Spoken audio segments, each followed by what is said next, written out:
Well, I'm going to follow you up on that one because supposedly some breaking news on a conservative bill here. Have you heard about this?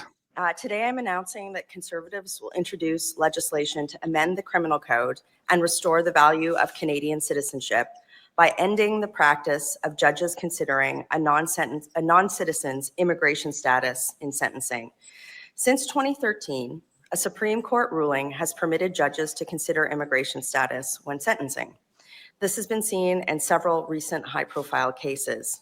For example, a permanent resident received a conditional sentence after being convicted of trying to purchase sexual services from a 15-year-old, as a stronger penalty would have hindered him and his wife from obtaining Canadian citizenship. Another non-citizen in Canada on a visitor's permit was convicted twice of groping an 18-year-old woman's genitals at a bar, yet received a discharge to avoid a permanent criminal record and to allow for an appeal of their deportation. Anyone seeking residence or citizenship in Canada has responsibilities as well as rights. When it comes to sentencing non-citizens, Canada has essentially adopted a form of two-tier justice where judges can and have given lighter sentences to individuals who are non-citizens by virtue of this ruling. This offends all principles of fairness that should be foundational to our justice system.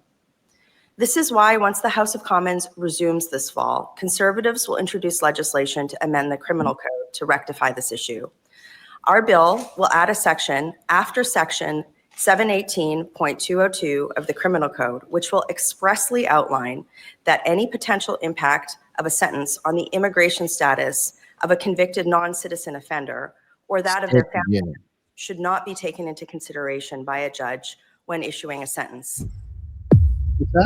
Straight to jail.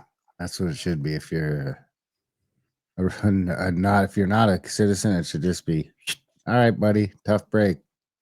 Yeah, I mean this is the problem. And then we have this on the other hand, so we have the two-tier justice system, which is obviously there. Now we've seen an article like where you're talking about where they're trying to not be unequal by race. And now they're trying to do it by Canadian citizenship. The government has to try and step in and say, like, let's make this fair to everybody.